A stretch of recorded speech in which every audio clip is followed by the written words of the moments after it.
My self सुधा भुला। सो आज हम करने जा रहे हैं आपके टेक्स्ट हनी ड्यू में से chapter number 4 Bepin Choudhury's lapse of memory. Bepin Choudhury जो कि एक सेंट्रल कैरेक्टर है, मेन कैरेक्टर है इस चैप्टर का, जिनको लगता है कि उन्हें एक बीमारी हो गई है किस चीज़ की, चीज़ों को भूलने की, अपनी यादों को भूल जाने की। एक्चुअल में ये कहानी कैसी बताई गई है, एक ह्यूमरस कहानी है, बहुत हंसी आएगी आपको, लेकिन कहीं ना कहीं यहाँ पर ये भी स्टूपिडिटी दिखाई जा रही है कि कैसे लोग अपने आप को स्टूपिड दिखाने की कोशिश करते हैं, क्रेजी बताने की कोशिश करते हैं। तो चलो शुरू करते हैं ये chapter. Before you read, do you have a good memory? Has your memory ever played any tricks on you? Forgetfulness often puts you in a tight spot, but before forgetting a part of your life completely may drive you crazy. In this story, Bipin Babu goes nearly crazy because he cannot recollect his stay at Ranchi. He has never been to Ranchi, he insists though there are many witnesses to contrary. What is the suspense all about? क्या आपने कभी आपके साथ ऐसा हुआ है कि आप कुछ चीज़ें पुराने जैसे होते जाते तो भूल जाते हैं? क्या ऐसा कुछ हुआ है कि कभी आपकी जो यादें हैं उसने आपके साथ ही कुछ उल्ट पुल्ट उलझने पैदा की हों? ये होता है कई बार कि हम चीज़ों को भूल जाते हैं, वो हमारे लाइफ का हिस्सा है, लेकिन कई बार वो भूली हुई चीज़ें हमें इतना ज़्यादा हम उस पर प्रेशर डाल के याद करने की कोशिश करते हैं कि वो हमें स्ट्रेस देता है। ऐसी एक कहानी है बिपिन बाबू की, जो ऑलमोस्ट क्रेजी यानी पागल हो जाते हैं, बौखला जाते हैं जब वो याद करने की कोशिश करते हैं कि जब वो पहली बार जब वो रांची गए थे, वहाँ रुके थे, तो उन्होंने वहाँ पे क्या क्या किया था। जबकि देखने जाए तो वो रांची कभी गए ही नहीं थे, लेकिन वो बोलते हैं हाँ मैं रांची गया हूँ। वहाँ पे वो लोग बोलते हैं कि मैंने बहुत सारे विटनेसेस मेरे पास हैं जो कहते हैं कि हाँ मैं रांची गया हूँ, उसके ऑपोजिट बताते हैं। तो ये क्या सस्पेंस है, ये चैप्टर क्या है, चलो हम शुरू करने जा रहे हैं। मैं इस वीडियो में बच्चों आपको सीधे सीधे इस चैप्टर का जो स्टोरी है वो अच्छे से समझाने जा रही हूँ, सो ध्यान से सुनिएगा। बिपिन और घोष की मुलाकात न्यू मार्केट में एक किताब है जिसका नाम है कालीचरण की शॉप, वहाँ पे होती है। वहाँ पे बिपिन चौधरी जो थे वो हमेशा जाया करते थे किताबों को पढ़ने के लिए, पर उस दिन जब वो शॉप पे जाते हैं किताबों को पढ़ने के लिए, उनकी जो आंखें थी, किसकी, क्या बोलते हैं, बिपिन चौधरी की, वो अजीबो गरीब सी वहाँ पे जो लोग यहाँ वहाँ घूम रहे थे उन पे टिकी हुई थी। जैसे उनको ऐसा महसूस हुआ कि कोई उनको पीछे से फॉलो कर रहा है। तभी सामने से एक आदमी आ रहा होता है जो उन्हें देख के मुस्कुरा देता है, यानी स्माइल कर देता है।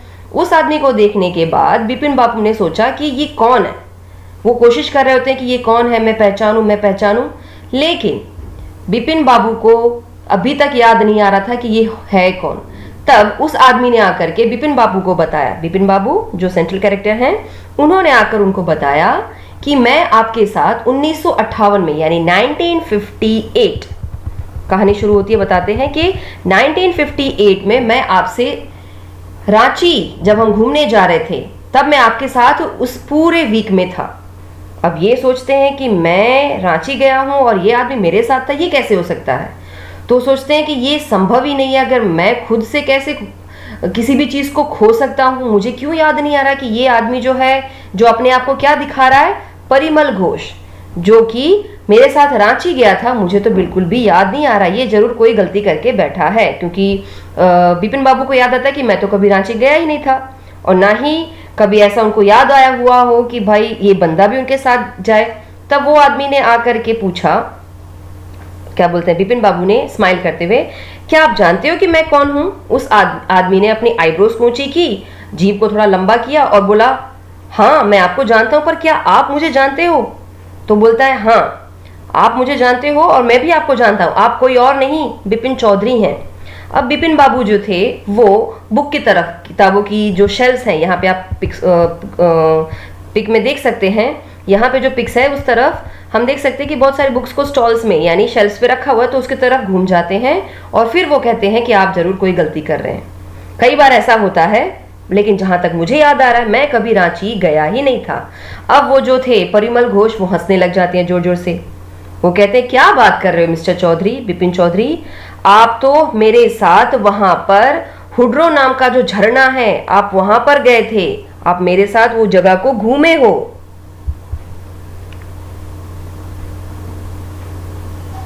परिमल घोष आगे बताते हैं कि उस समय जब हम हुडो नाम का जो झरना था वहां गए थे, तब आपको घुटने में चोट भी लग गई थी। तब परिमल घोष जी ने, जो आदमी बता रहा है कि आप मुझे जानते ही नहीं हो, मैंने आपकी सहायता की थी। उस टाइम पे वो दिनेश मुखर्जी नाम करके एक इंसान से भी मिलने गए थे, मिस्टर दिनेश मुखर्जी, जो रांची में ही रहते थे। आप उनके घर पर, उनके बंगलों में भी रुके थे और आपने ये भी बोला था कि आपको होटल का खाना पसंद नहीं है और ना ही वहाँ का जो खाना होता है वो आप खाना पसंद करते हैं। कारण ये है कि आपको अच्छा नहीं लगता, इसीलिए आप कहाँ गए थे? दिनेश मुखर्जी के यहाँ, जहाँ पर आप अपनी बहन के साथ वहाँ रुके थे। क्यों? क्योंकि उनका जो कुक है, उसका जो खाना बनता है, बावर्ची जिसे कहा जाता है, वो मिस्टर बिपिन बाबू को अच्छा लगता था। उन्होंने ये भी बोला कि आपको उस दिन तो आपने बहुत सारा झगड़ा भी किया था, हमारी बहुत बहस भी हुई थी। आपको क्या कुछ भी याद नहीं आ रहा? क्या मैं आपको कुछ और बात बताऊं? अच्छा तो सुनिए आगे क्या क्या होता है वहां पर। मैं आपको ट्रिप से जुड़ी हुई बहुत सारी अनगिनत कहानियां आपको यहाँ पे बता सकता हूँ। वो कहते हैं कि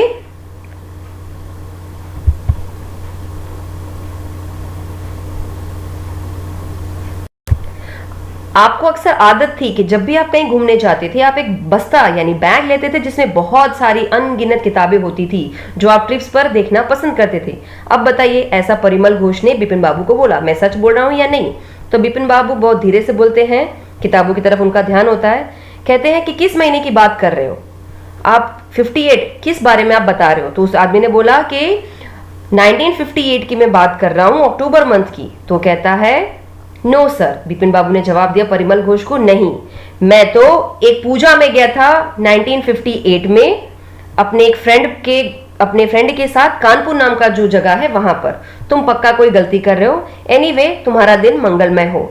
लेकिन वो आदमी वहां से जाता ही नहीं है, ना ही वो बात करना बंद करता है। वो कहता है अजीब बात है, एक शाम को तो आप और मैं साथ में बैठ करके मेरे बंगलो के जहां पे आप रुके हुए थे, हमने उस वरांदा में बैठ करके चाय भी पी थी। आपने अपने परिवार के बारे में बताया था, आपने ये भी बताया था कि आपके कोई बच्चे नहीं हैं, आपने ये भी बताया था कि 10 साल पहले आपकी बीवी का देहांत हो गया था।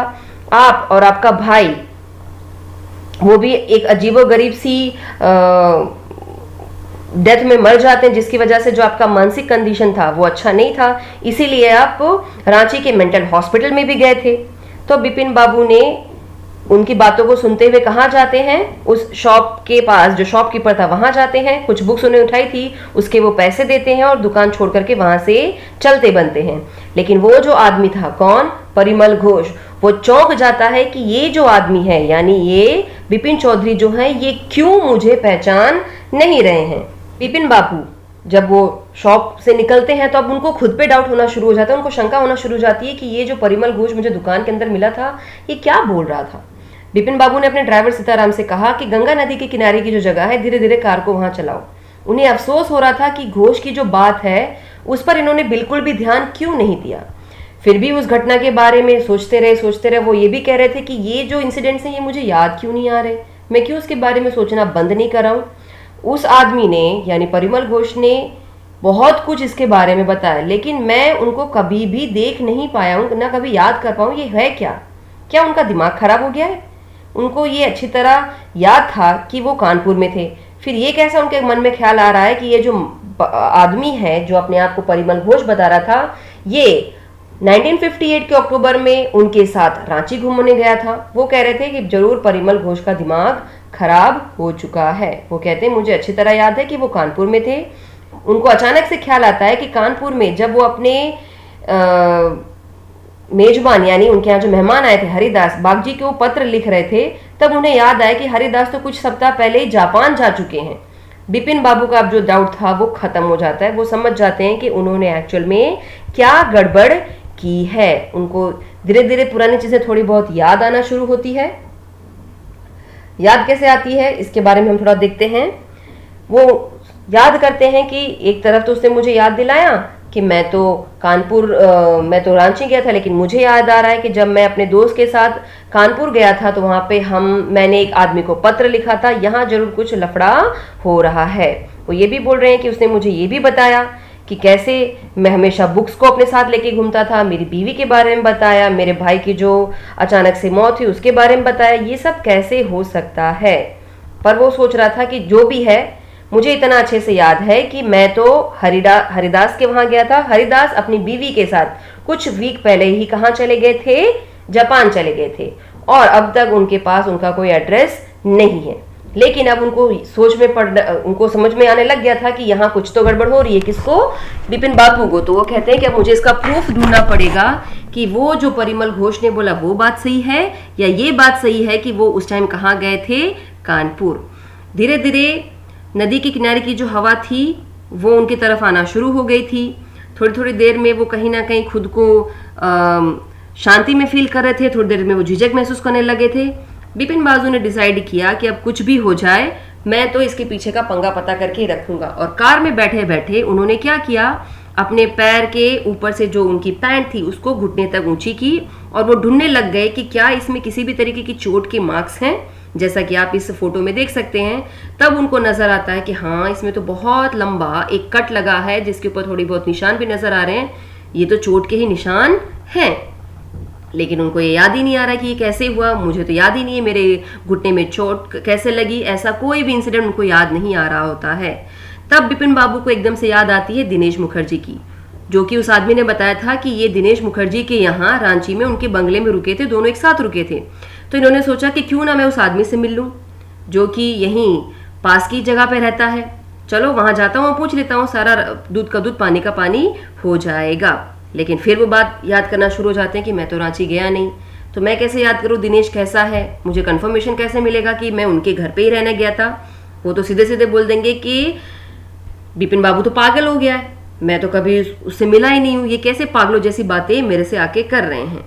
उनको लगा कि दिनेश कहीं ना कहीं उनका मजाक उड़ाना शुरू कर देगा अगर ये उनको जाकर पूछे कि क्या मैं तुम्हारे पास रहने तुम्हारे बंगले में 1958 की अक्टूबर में आया था। थोड़ी देर में जो सिचुएशन थी थोड़ी सी अलग होना शुरू हो जाती है और फिर आगे होता है क्या, वो अपनी सारी सोचों पे लगाम लगाते हैं और बोलते हैं कि कुछ भी हो जाए, दिनेश ने कभी भी उनकी परवाह नहीं की थी, इसलिए अब मैं उसके बारे में सोचूंगा ही नहीं। थोड़ी देर में वो अपने घर आ जाते हैं। घर आते हैं तो उनको काफ़ी राहत महसूस होती है। इसलिए राहत महसूस होती है क्योंकि उन्होंने एक कोल्ड ड्रिंक पिया जो काफ़ी ठंडा था और कमरा जो था वो एयर कंडीशन वाला था। उनको काफ़ी आसानी राहत वाली महसूस होती है वहाँ की हवा। थोड़ी देर में वो यहाँ वहाँ भटक रहे होते हैं, अपने बालों पे हाथ घुमा रहे होते हैं, उतने में तैयारी हो जाती है डिनर की। खाना वाना खाने के बाद वो अपने बिस्तर पे जाते हैं। फिर उनके दिमाग में एक अजीबोगरीब सा ख्याल होना शुरू हो जाता है। दूसरा ख्याल क्या आता है, उसके साथ वो किसी तरह रात को काटते हैं। दूसरे दिन सुबह होती है। अब बिपिन बाबू जो हैं वो ऑफिस जाने के लिए निकल जाते हैं।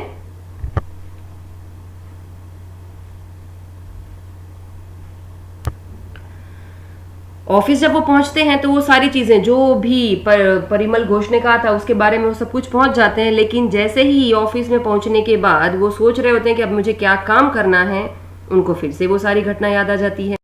यानी पिछली रात सोने से पहले वो कोशिश कर रहे थे कि वो सब कुछ भूल जाएं और उनको जैसे कि बुक रीडिंग की आदत थी तो उन्होंने जो बुक्स खरीदी थी उस बुक्स को वो पढ़ते हैं और जिसकी वजह से परिमल घोष की जो भी चीज़ें उसने उसको बोली थी वो सब भूल जाते हैं। लेकिन सुबह जब ऑफिस पहुंचते हैं तो सारी घटना उनको फिर से याद आ जाती है।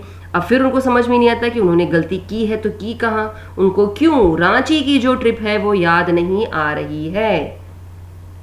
लंच के ठीक पहले बिपिन बाबू ने किसको फोन किया, दिनेश मुखर्जी को फोन किया और वो हैरान हो गए जब दिनेश ने बताया कि हाँ ये एकदम सही है, तुम रांची गए थे और तुम मेरे यहाँ आए थे।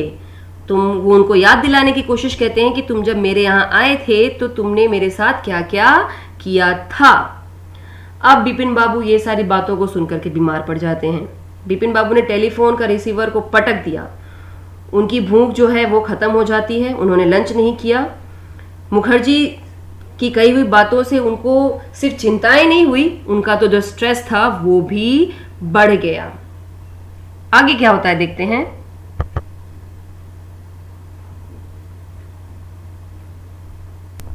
थर्ड पार्ट, लंच टाइम खत्म हो गया।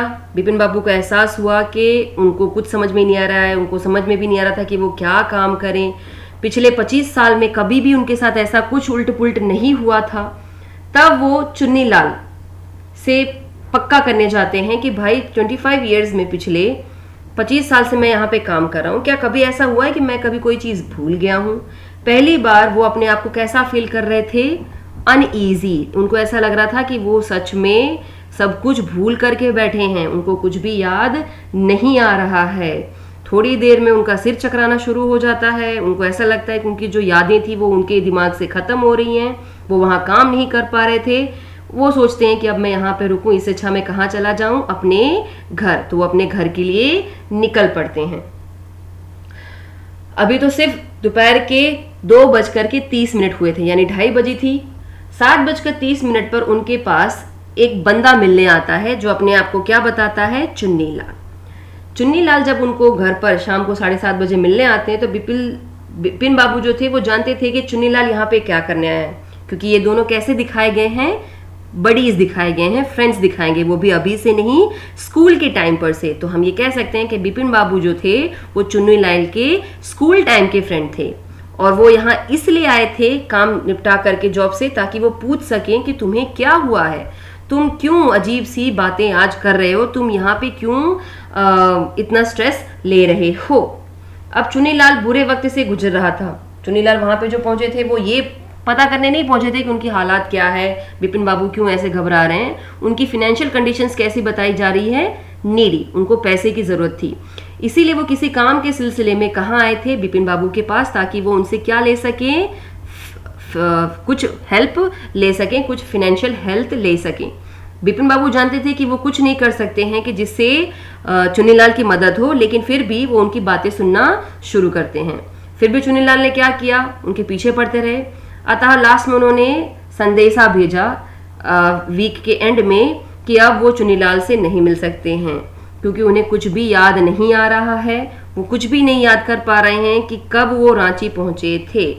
वो यही बोलते हैं चुन्नीलाल को भी कि मैं क्या तुमसे पूछ सकता हूँ कुछ बातें, क्या तुम्हें याद है कि मैं कभी रांची गया था 1958 में। चुन्नी ने बोला हाँ 58 में तुम पक्का गए होगे, और वो 58 नहीं था 59 था जहां तक मुझे आ रहा है। यानी अब आप इमेजिन करो, पहले उसको ये याद नहीं था कि मैं रांची गया हूं कि नहीं, और अब चुन्नीलाल ने आकर के उनको और ज्यादा टेंशन दे दी। वो बोलता है हाँ आप रांची तो पक्का गए हो, लेकिन 58 में नहीं, आप तो 59 में गए थे। तो उनके जो डाउट्स थे वो डबल ट्रिपल हो जाते हैं। अब उनको समझ में नहीं आता कि क्या करूं क्या ना करूं, पर वो वहां पर बैठे हुए रहते हैं। चुन्नीलाल की इस हरकतों की वजह से ये जो बिपिन बाबू थे वो स्ट्रेस में आ जाते हैं, वो उनको घूर रहे होते हैं और वेट कर रहे होते हैं कि अब मैं क्या बोलूं। वो चाहते थे कि चुन्नीलाल यहाँ से कैसे भी चला जाए। तब वो उनसे पूछता है चुन्नीलाल कि क्या तुम्हें याद है मेरी कौन सी नौकरी आखिरी थी। ऐसा चुन्नीलाल ने किसको पूछा, बिपिन बाबू को। तो बिपिन बाबू कहते हैं हाँ हाँ मुझे अच्छे से याद है, तुमने इससे पहले ट्रैवल एजेंसी में काम किया था। तो अगर तुमको ये याद है कि मैं कहाँ पर नौकरी किया था, तो तुम्हें ये भी याद होगा कि जब तुमको रेलवे की टिकट लेनी थी तो वो तुम्हारे लिए किसने बुक की थी रांची के लिए। मैं गया था स्टेशन, मैं तुम्हारे लिए एक ऐसे कंपार्टमेंट में जगह बनवाई थी जिसका फैन काम नहीं कर रहा था, तो मैं वहां पे इलेक्ट्रिशियन लेके गया था। तुम सारी चीजें कैसे भूल सकते हो, तुम अजीब से लग रहे हो, मुझे लग रहा है तुम्हारी तबीयत खराब है। तो बिपिन बाबू घबराते हुए अपने सिर को हिलाते हुए कहते हैं हाँ मुझे भी यही लग रहा है कि मेरी तबीयत खराब है, मैं शायद बहुत मेहनत कर रहा हूँ कुछ टाइम से, इसी वजह से शायद मैं बीमार हो गया हूँ, मुझे एक अच्छे कंसल्ट को, स्पेशलिस्ट को दिखाना चाहिए। बिपिन की जो कंडीशन थी, नेचुरल था कि चुन्नीलाल जो है वो वहाँ से नहीं जा सकता था, इसीलिए उसने सोचा कि मुझे कुछ तो इसके बारे में करना चाहिए। इसलिए चुन्नीलाल जो है वो वहाँ से निकलते बनते और कहते हैं कि तुम अपना ध्यान रखो। आगे क्या होता है,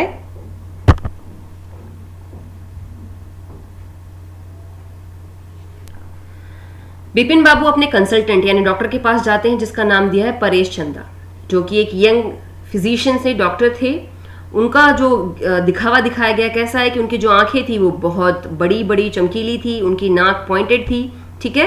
तो ये वहां जाते हैं, वो जाकर के उन्होंने सारी समस्या जो भी बिपिन बाबू महसूस कर रहे थे, उन्होंने सारा बिपिन ने किसको बताया, अपने डॉक्टर परेश को। उन्होंने बताया कि मुझे कुछ भी याद नहीं आ रहा है। तब डॉक्टर बोलता है कि आपकी प्रॉब्लम तो अजीब है, तुम्हारे सिम्टम्स तो ऐसे लग रहे हैं जैसे तुम्हें कुछ भूलने की बीमारी सी हो गई है। वो उन्हें बताते हैं कि उन्हें उनकी जो यात्रा थी रांची की, उसके सिवा कुछ भी याद नहीं रहता है, और जो था पहले वो बिल्कुल भी याद नहीं आ रहा है। वो ये सोच रहे हैं कि अब मैं क्या करूं। तो डॉक्टर ने सुझाव दिया कि अब वो रांची जाएं, शायद उसी जगह को देखने के बाद जिसके बारे में शुरू से सब लोग बताते आ रहे हैं, उसको देखने के बाद शायद आपका जो भी डाउट है वो क्लियर हो जाए। तब बिपिन बाबू ने डिसाइड किया कि ठीक है, अब मैं कुछ भी हो जाए कहाँ जाऊंगा, रांची। अब शुरू होता है पार्ट 4। अपने डॉक्टर की सलाह मानने के बाद बिपिन बाबू जो थे वो ट्रेन पकड़ते हैं रांची की अगली सुबह की, और उनको याद आता है कि हाँ, ये जगह जो है ये तो पहले भी मैंने कहीं देखी हुई है। अब उनको धीरे धीरे विश्वास होना शुरू हो गया कि वो रांची गए हैं, जबकि वो कह रहे थे पहले शुरू में कि मैं तो कभी गया नहीं हूं। उन्होंने शहर का चक्कर लगाया, यही भावना रही। उन्होंने निश्चय किया कि हुड्रू की भी यात्रा करेंगे। हुड्रू यानी वही जगह हुड्रू फॉल्स जिसके बारे में किसने बताया था शुरू में, परिमल घोष ने। तब उनको धीरे धीरे याद आता है कि हाँ, मैं यहाँ पे हुड्रू फॉल्स में भी आया था, मैं यहाँ पे कार से आया था, मैंने अपनी कार को यहाँ पे दोपहर में पार्क भी कर दी थी। धीरे धीरे वो चीजों को याद करना शुरू करते हैं।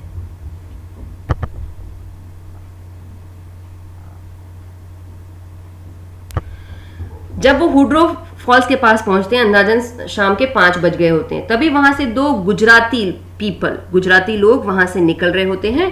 तो गुजराती जेंटलमैन जो थे वो उनके पास से जब जा रहे होते हैं तो उन्होंने देखा और उन्होंने आकर के कहा कि ये जो हुड्रू फॉल्स है ये कितना अच्छा है, ये कितना अजीब सा लग रहा है। पर उनके जो वर्ड्स थे वो उनको याद दिला रहे थे कि ये शब्द तो मैंने पहले भी कहीं सुना है, मुझे नहीं लगता कि ये लोग गलत कह रहे हैं, मैं यहाँ पर पहले भी आया हूँ, मुझे अब पक्का एहसास हो रहा है कि मैं रांची घूम के गया हूँ। दूसरी सुबह बिपिन बाबू जो थे वो वापस कहाँ पहुंच जाते हैं, कलकत्ता, जहां उनको रियलाइज होता है कि अब तो उनके पास कोई उम्मीद ही नहीं बची है। उनको कुछ भी नहीं समझ में आ रहा है कि वो क्या करें। वो जल्द ही सारा काम, सारा कॉन्फिडेंस, उनकी जो क्षमताएं थी वो सब कुछ खो बैठेंगे, और हो सकता है ऐसा दिन आ जाए कि शायद उनको पागल खाना जाना पड़े। जब वो यात्रा में थे तब ये सोच रहे थे। जब वो घर आते हैं तो उन्होंने डॉक्टर चंद्रा को फोन किया और उनसे कहा कि प्लीज आप आकर के मुझे मिलिए।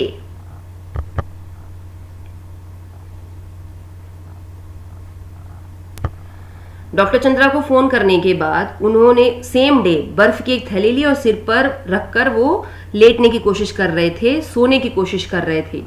तब उन्हें एक लिफाफा मिला, एक एनवलप मिला, जो कि आप इस पिक्चर में देख सकते हैं। इस पत्र में पहले भी बिपिन बाबू से कई सहायता ना मिलने पर चुन्नीलाल ने अपनी नाराजगी जताई थी। यानी ये पत्र किसका था, चुन्नीलाल का, जो इसने किसको दिया था, इनको, बिपिन बाबू को। पहले भी इन्होंने बहुत सारे लेटर्स भेजे थे लेकिन बिपिन बाबू ने कोई जवाब नहीं दिया, तो फिर से एक लेटर मिला, वो भी ग्रीन कलर का एनवलप बताया जा रहा है, जिसके ऊपर रेड कलर की इंक से कुछ लिखा हुआ था। उसके ऊपर लिखा था, बहुत अर्जेंट है लेटर, कॉन्फिडेंशियल है, प्लीज आप इसे अकेले में खोलिए। बिपिन बाबू ने साफ साफ तो समझ नहीं पाए, उन्होंने ध्यान सर से उस एनवलप को खोला और फाड़ करके पढ़ने की कोशिश की।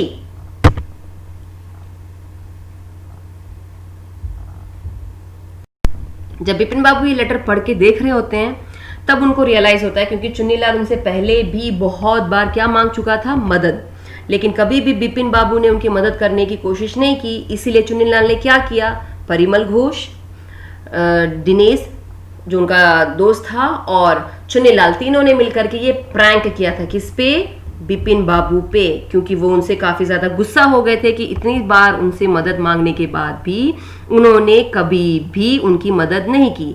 यहाँ पे आप ये लेटर देख सकते हैं, उन्होंने सब कुछ लिखा है। उन्होंने ये बताया कि मैंने जानबूझ करके तुम्हारे साथ ये मजाक किया ताकि आने वाले दिनों में तुम कभी भी मेरे साथ मेरी बातों पर अगर ध्यान नहीं दोगे तो मैं तुम्हारे साथ ऐसा ही मजाक करूंगा। ये पत्र पढ़ने के बाद बिपिन बाबू को रियलाइज होता है कि अब मैं क्या करूं, क्योंकि उन्होंने किसको बुला लिया था, डॉक्टर चंदा को। जैसे डॉक्टर चंदा आते हैं वो कहते हैं, अरे अरे डॉक्टर चंदा आइए, मैं एकदम ठीक हूं। जैसे ही मैं ट्रेन पर चढ़ा ना, रांची वाली ट्रेन पर, मुझे सब कुछ याद आ गया था, मुझे सारा सीन क्लियर हो गया था कि मैं कैसे वहां पहले भी गया था। वो तो मेरे पैरों में दर्द रहता था जो कि मैं रांची में गिर गया था, इसी वजह से उसकी सहायता के लिए रांची में एक बहुत अच्छे डॉक्टर हैं, उनके पास उसके प्रिस्क्रिप्शंस के लिए यानी सलाह सूचन के लिए गया था। धन्यवाद आप यहाँ पर आए। तो ये था आपका chapter the lapse of Bepin Choudhury. अब एक्चुअल में ये ह्यूमरस पोयम चैप्टर ही है, क्योंकि था कुछ भी नहीं लेकिन जबरदस्ती एक इंसान को उसकी मेमोरी को भुलाने का काम करवाया जा रहा था और उस मेमोरी को याद दिलाने का भी काम करवाया जा रहा था। ये कहानी लिखी गई है सत्यजीत राय के द्वारा। आई होप आपको ये चैप्टर अच्छे से समझ में आ गया होगा।